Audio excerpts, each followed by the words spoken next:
Gracias por seguir con nosotros. Mire, le platico, mi compañero Rodrigo Pacheco tuvo oportunidad de entrevistar a Martin Senn. Él es el presidente ejecutivo de Zurich. Aquí le vamos a presentar algunas de las declaraciones de este importante ejecutivo del mundo de los seguros, de una de las empresas más importantes a escala global. Bueno, Martin Senn nos platicó cómo ha observado la evolución de México en los últimos 2 años desde su última visita, principalmente después de todas las reformas que se implementaron el año pasado. I always enjoy coming back to Mexico, as this is such a vibrant and good open economy. And I must say, I was already 2 years ago, when I was here under the old political leadership, I was already impressed on the great progress Mexico is making as an economy. And with that as well, what position Zurich has in this market. And what I see now is, as the world also becomes a bit more stable, i.e. we're moving somehow out of the financial crisis. There's still a lot of issues all over the world, but as we move out and things start stabilizing, I see that Mexico sort of has increased opportunities, not just to do business in Mexico, but on the world stage altogether. También nos comentó Martin Senn cuál es el impacto que observa de la reforma financiera para Zurich Seguros en México. All these reforms, they have an intention to make Mexico as a nation more competitive. And this is a very, very good basis, of course, as if these reforms start being put through, to foster and make the business stronger, not only nationally but as well globally. And you will have potentially, if the energy reform really starts biting and becomes effective, you potentially will have more production moving from other countries to Mexico. And with that, the prosperity of the country potentially can increase as well, which means then you will have more consumer appetite, and people will sort of, with that, as the wealth goes up, as well buy more insurance. Not only private customers, but also corporations, as you will have more economic activity. They need risk management advice and good insurance, and insurance capacity as we can give on a global basis. Durante esta plática, Martin Senn también compartió la estrategia de Zurich Seguros en México para este año. Basically, what we want to do is we want to grow our earnings. Whilst we have been in a very strong position throughout the crisis, both from our profitability point of view, but also from our balance sheet and solidity point of view, we didn't have a single quarter of a loss through the crisis. In fact, we didn't have a loss for the last 10 years in any single quarter. So we are strong.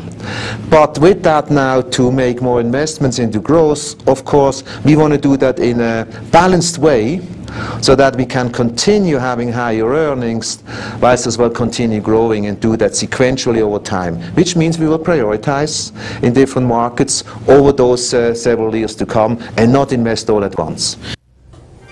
También se le preguntó a Martin Senn cómo ve el marco regulatorio en México comparado con otros mercados emergentes, principalmente con Brasil.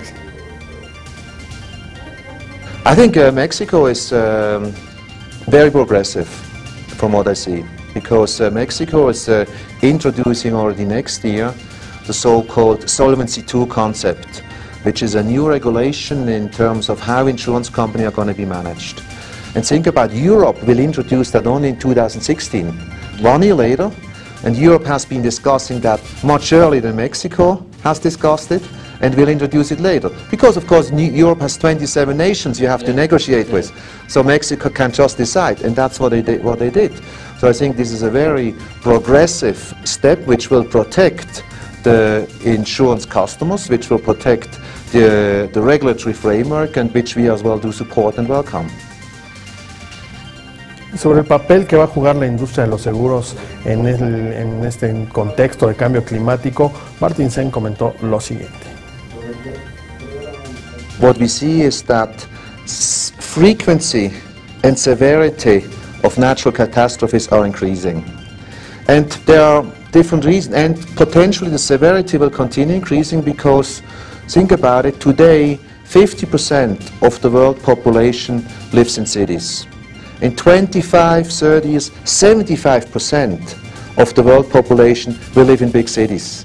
So if a big city is affected by a natural catastrophe, naturally the damage and the severity is increasing.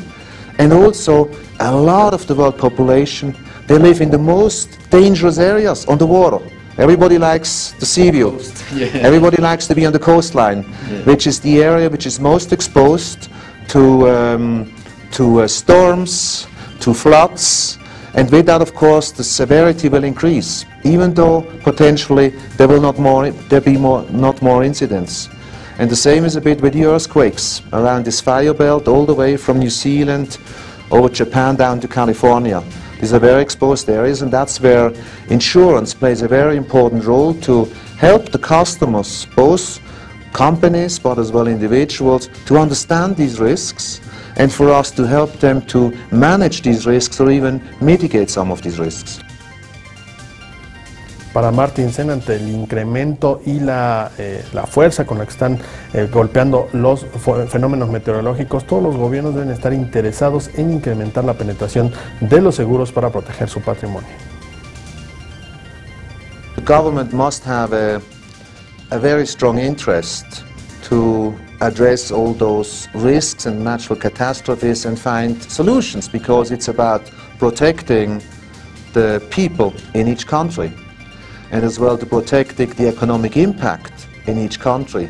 And think about it, floods, for example, as well Mexico is exposed to floods, and this always creates a lot of humanitarian damage. It creates social distress, and it creates economic distress.